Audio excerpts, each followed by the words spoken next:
Alarm clock देखते ही कशिश की आंख खुल गई और उसने उठकर बैठते हुए कहा, "ये अलार्म क्लॉक यहाँ पर कैसे आई? कल तक तो यहाँ पर नहीं थी। मुझे अच्छे से याद है, मैंने अपना फोन भी तो यहाँ पर ही रखा था।" इतना बोलते ही उसने साइड में रखा हुआ फोन उठाया और टाइम देखा तो सुबह के 6 बजे। वह अपने फोन में भी जैबी थीन्स का अलार्म लगाकर सोई थी, लेकिन फोन का अलार्म धीमी रिंगटोन होने की वजह से कभी भी उसकी आंखें नहीं खुलती थी। क्यों? कि उसे अलार्म से उठने की आदत नहीं थी। घर पर अक्सर उसकी मायादी धीमे से कोई उसे उठाती थी, लेकिन अभी जिस अलार्म की वजह से वह उठ गई थी। काटा टाइम देखते हुए उसने, "मुझे तो कॉलेज 10 बजे पहुंचना होता है। अभी तो काफी टाइम है। थोड़ी देर और सो जाती हूँ।" इतना बोलकर वह दोबारा से बिस्तर पर लेटने लगी। तभी उसके कानों में आवाज पड़ी, "उठ जाओ अब। अगर दोबारा सो गई ना, तो फिर जरूर लेट हो जाओगी कॉलेज के लिए। और फिर मुझे मत बोलना कि मैंने तुम्हें जगाया नहीं था।" वह किसी और की नहीं बल्कि विराज की आवाज थी, जो कि मिरर के सामने खड़ा होकर रेडी हो रहा था। विराज बेड के दूसरे साइड पर था तो कशिश ने उस तरफ अभी तक इतना ध्यान नहीं दिया था, लेकिन विराज की आवाज सुनते ही कशिश एकदम सीधी होकर बैठ गई और उसने विराज की तरफ देखा। ब्लैक जीन्स और बीज कलर की शर्ट में विराज इस वक्त काफी हैंडसम लग रहा था। बाल सेट करने के बाद विराज ने ड्रेसिंग टेबल पर रखे हुए अपनी घड़ी उठाकर कलाई में पहन ली और फिर ग्लासेस भी लगा लिए। क्लासेस में वह कशिश को और भी ज्यादा हैंडसम लग रहा था, इसलिए वह बिना कोई कहे चुपचाप ही विराज की तरफ देखने लगी और विराज ने चुपके से शीशे में कशिश को अपनी तरफ देखते हुए पाया तो वह उसे इग्नोर करता हुआ चुपचाप रेडी होने में लगा रहा। कशिश अभी भी वैसे ही बुत बनी हुई बिस्तर पर बैठी थी। विराज ने मिरर से ही उसकी तरफ देखते हुए कहा, "देखो उठ जाओ, अगर तुमने आज फिर से मेरी क्लास मिस कर दी ना, तो तुम्हारा ही नुकसान है। मैं आज बहुत इंपॉर्टेंट टॉपिक कवर करने वाला हूँ।" इतना बोलकर वह तुरंत ही दरवाजे से बाहर निकल गया। कल रात को उनके बीच जो कुछ भी हुआ, उसकी अकवर्डनेस कहीं ना कहीं अभी भी दोनों के बीच थी, और कशिश तो अभी बस उसकी पर्सनालिटी और हैंडसमनेस को निहार रही थी। वो एकदम खोई हुई थी, लेकिन जैसे ही विराज की आवाज उसके कानों में पड़ी, वह एकदम से ही उठ गई। उसने कहा, "हाँ हाँ, आज मैं बिल्कुल भी लेट नहीं होंगी।" इतना बोलते हुए वह तुरंत ही रेडी होने के लिए चली गई, और जब उसने कपड़े पहनने के लिए अपनी अलमारी खोली तो उसने देखा कि उसमें बहुत सारे नए कपड़े भी थे। यूसा जिनमें कुछ साड़ियाँ और सूट भी थे, लेकिन कशिश वह सब कुछ पहनने में इतनी कंफर्टेबल नहीं थी, इसलिए उसने सोचा कि जीन्स पर एक कुर्ती पहन लेती हूँ, जिससे कि उसके सुराल वालों को भी प्रॉब्लम ना हो। और वही कंफर्टेबल रहा, जीन्स और कुर्ती निकाले वही पहनने लगी। कुछ ही देर बाद पूरी तरह से कॉलेज के लिए रेडी होकर वह बजे से पहले ही नीचे भी आ गई थी। अभी उसका कॉलेज जाने का टाइम नहीं हुआ था, इसलिए वह बस कॉलेज बैग जाक साथ नहीं लाई थी, लेकिन कमरे से निकलकर वहां नीचे आने के बाद इधर उधर देखते हुए उसे कुछ अभी समझ नहीं आ रहा का महा था। जगह सब कुछ उसके लिए एकदम बनया था। विराज भी वहां पर नहीं था, क्योंकि प्रोफेसर को बजे तक कॉलेज पहुंचना होता, इसलिए वह शायद निकल चुका था। विराज को वहां ना देखकर कशिश ने खुद से ही हंस मज लिया और किसी से भी विराज के बारे में नहीं पूछा। उसे भूख लग रही थी तो नाश्ते के लिए वह सीधा किचन की तरफ बढ़ गई। उसे थोड़ा बहुत कुछ तो बनाना आता था। उसमें सोचा अगर कुछ नहीं भी बना होगा तो वह कम से कम अपने लिए चाय और टोस्ट ही बना लेगी। लेकिन वह जैसे ही किचन के अंदर आई, बहुत ही स्वादिष्ट खाने की महक उसकी नाक में पड़ी और किचन में 3-4 औरतें काम में लगी हुई थीं, जिनमें से 3 को वो पहचानती थी और एक चेहरा उसके लिए एकदम नया था। कशिश जैसे ही अंदर आई, उसकी सास ने कहा, "अरे महारानी उठ गई। मुझे तो लगा था आज भी 10 बजे उठोगी और सीधा कॉलेज के लिए ही निकल जाओगी। आज यहाँ कैसे?" कशिश उनकी ताने भरी बातें सुनकर थोड़ा सा घबरा गई और उसने कहा, "वो मुझे मुझे भूख लगी थी, नाश्ता।" इसके आगे वह कुछ बोल नहीं पाए, क्योंकि वहां मौजूद 3 औरतें तीनों ही उसे घूर कर देख रही थी। सिर्फ स्वाति ही उसकी तरफ थोड़ी नरमी भरी निगाहों से देख रही थी। स्वाति ने ही आगे आते हुए कहा, "हाँ भाभी, आपको नाश्ते में क्या पसंद है बताइए ना, आज तो बहुत कुछ बना है।" स्वाति को कशिश के साथ इतना फ्रेंडली होते देख उसकी माँ ने स्वाति को डांटते हुए कहा, "हाँ हाँ, सब इन महारानी के लिए ही तो बनाया है, जैसे हम लोगों ने। तू चुप कर स्वाति और जाकर खुद अपना नाश्ता कर, दूसरों के बारे में इतना सोचने की जरूरत नहीं है।" अपनी सास की ऐसी बात सुनकर कशिश ने कहा, "मैं क्या कोई दूसरी या बाहर वाली हूँ? आंटी जी, जो आप मुझे ऐसे बोल रही हैं, मैं तो इस घर की बहू।" कशिश अपनी बात पूरी कर पाती उससे पहले ही उसकी सास ने कहा, "हाँ, अच्छा तो चलो, तुझे याद तो आया कि तू इस घर की बहू है। मुझे तो लगा शायद तू बस ऐसे ही यहाँ रहने के लिए आई है।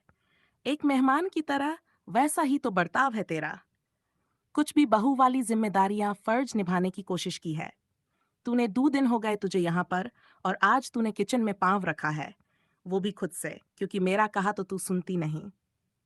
अपनी सास की ऐसी बातें सुनकर कशिश ने कहा, आंटी जी, मुझे ज्यादा कुछ बनाना नहीं आता। घर पर माँ और दीदी ही सब कुछ बनाती थीं, और अभी तो मैं कॉलेज में हूँ। बस इसीलिए मैं किचन में नहीं जाती। अगर आप मुझे सिखाएंगी तो मैं कोशिश जरूर करूंगी। कशिश ने दबी हुई आवाज में कहा। उसकी सास ने जवाब दिया, मेरे पास इतना समय नहीं है। सबको खाना नाश्ता समय पर चाहिए होता है। मैं तुम्हें सिखाने नहीं बैठूंगी। जब तुम्हारी माँ ही तुम्हें नहीं सिखा पाई, तो मैं कैसे सिखा पाऊंगी। जब अपने घर जाना तो अपनी माँ से ही सीख कर आना। लेकिन अभी कुछ मीठा बना लो, पहली रसोई में आई हो तो कुछ तो बनाना ही पड़ेगा। कशिश को इन सब चीजों के बारे में कुछ भी पता नहीं था। उसकी अचानक ही शादी हुई थी। वह इन सब रस्मों रिवाजों से अनजान थी। ऊपर से उसे ऐसी कड़वी बातें सुनने को मिल रही थीं। नाश्ता किए बिना ही उसका पेट भर गया था और आंखों में आंसू भी छलक आए थे। उसने अपने मन में सोचा कि वह नाश्ता करने आई थी, लेकिन लगता है उसे तानों से ही पेट भरना पड़ेगा। उसे अफसोस हो रहा था, लेकिन फिलहाल ऐसी स्थिति में वह कुछ कर भी नहीं सकती थी। उसने धीरे से अपना सिर हिला दिया और कहा, मीठे में क्या बनाऊं मैं? सूजी का हलवा बना दो। जल्दी भी बन जाता है और आसान भी होता है। इतना तो आता ही होगा तुम्हें। विराज की माँ के पीछे ही खड़ी उनकी देवरानी ने कहा, तो कशिश उनकी तरफ देखने लगी। उसे आता तो कुछ भी नहीं था, लेकिन अब वह फिर से ये बात बोलकर अपनी और अपनी माँ की बेइज्जती नहीं करवाना चाहती थी। इसलिए उसने कहा, ठीक है, मैं अभी बनाती हूँ। इतना कहा, और उसकी सास, चाची सास और उसकी ननद तीनों ही किचन से बाहर निकल गईं। बाहर जाते वक्त उसकी सास ने वहां पर खड़ी दूसरी औरत से कहा, जया, तू इसे सारा सामान दे देना जो भी इसे चाहिए, लेकिन तू खुद ही मत बनाने लगना। वैसे भी तेरे हाथ का स्वाद हम सबको पता है, इसलिए कोई होशियारी नहीं। वह घर की नौकरानी थी, इसलिए उसने कहा, नहीं नहीं मालकिन, मैं ऐसा क्यों करूंगी भला? जैसा आप कहेंगी मैं तो बस वही करूंगी। है, बहुरानी को सारा सामान देकर मैं भी बाहर ही आ जाऊंगी। नौकरानी की बात सुनकर वह तीनों तसल्ली से किचन से बाहर निकल गई, और फिर नौकरानी ने कशिश को हलवा बनाने का सारा सामान निकाल कर दिया और कहा, बहू रानी, आपको तो आता ही होगा ना। अच्छा हलवा बनाएगा, पहली रसोई है आपकी। इतना बोलते हुए फिर वह नौकरानी भी बाहर चली गई। कशिश को ज्यादा कुछ तो समझ नहीं आ रहा था। फिर उसने अपनी पॉकेट से मोबाइल फोन निकाला और उसमें आसान हलवा बनाने की रेसिपी देखने लगी। जैसे तैसे उसने सुई का हलवा बना लिया और फिर खुद एक चम्मच में टेस्ट किया, तो वह उसे तो काफी अच्छा लगा, और उसने मन ही मन कहा, यह तो अच्छा बना है, लेकिन बस इन सब लोगों को भी पसंद आ जाए। उसने 4 कटोरी में हलवा सर्व किया और उसे लेकर बाहर आ गई।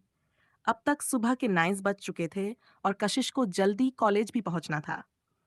इस बीच उसने चाय और ब्रेड जो कि किचन में उसे दिखा था, उसने खा लिया था। कशिश ने सबको हलवे की कटोरी दी और सब लोग हलवा खाने लगे। किसी ने भी कुछ नहीं कहा, और तभी उसकी सास ने कहा, ठीक ठाक ही बना है और तुमसे उम्मीद भी क्या ही की जा सकती है। चलो कम से कम खाने लायक है। उसकी चाची सास ने कहा, तो कशिश बस चुपचाप अपना सिर झुका लिया और कुछ नहीं कहा। लेकिन उसके ससुर ने अपनी जेब टटोलते हुए उठकर खड़े होते हुए कहा, अरे बहुत अच्छा बना है बेटा, ये लो तुम्हारा नेग। और कुछ 65 के नोट उसकी तरफ बढ़ा दिए, जिन्हें कशिश ने लेने से मना करते हुए कहा, नहीं नहीं अंकल, मैं ये सब कैसे ले सकती हूँ। इस पर उन्होंने बड़े प्यार से कहा, अरे बेटा, आशीर्वाद है, वही समझकर ले लो। तो कशिश ने चुपचाप, उनकी सास और चाची सास के मुंह से एक भी शब्द नहीं निकला। उल्टा उसकी सास तो अपने पति को घूर कर देखने लगी थी, और कशिश उन सब के हलवा खत्म होने तक का इंतजार नहीं कर सकती थी। इसलिए उसने खुद ही पूछ लिया, आंटी, अब मैं कॉलेज जाऊं, मुझे देर हो रही है। कशिश का इतना बोलना था कि उन सब की भौहें तन गईं, और कशिश की सास ने आगे आते हुए कहा, कल क्या कहा था मैंने? तुम्हें 1 हफ्ते की छुट्टी लेने को कहा था। तुमने अब तक छुट्टी नहीं ली क्या? हमारे यहाँ बहुएं कॉलेज नहीं जाती हैं, और वैसे भी नई बहू भी नहीं लग रही हो तुम। ना तुमने चूड़ियां पहनी हैं और ना ही मंगलसूत्र, यहाँ तक सिंदूर भी नहीं लगाया है। यही सिखाते हैं तुम्हारे घर में कि शादीशुदा लड़कियां कैसे रहती हैं, तुम्हें नहीं पता। तुम्हारी माँ कैसे रहती है घर में? कुछ तो देखकर सीखा होगा। इतनी भी छोटी बच्ची नहीं हो तुम। कॉलेज जाने की बात सुनते ही कशिश की सास ने अपना सारा गुस्सा उस पर निकालते हुए कहा, तो कशिश एकदम हड़बड़ा गई और उसने कहा, सॉरी, लेकिन मैं कॉलेज वह सब पहनकर तो नहीं जा सकती। वैसे भी किसी को कॉलेज में मेरी शादी के बारे में भी पता नहीं है, क्योंकि दीदी की शादी होने वाली थी, मेरी नहीं। कशिश ने अपनी तरफ से सफाई दी, तो उसकी सास ने तेज आवाज में कहा, अपनी उस कलमुही बहन का तो नाम भी मत लेना इस घर में।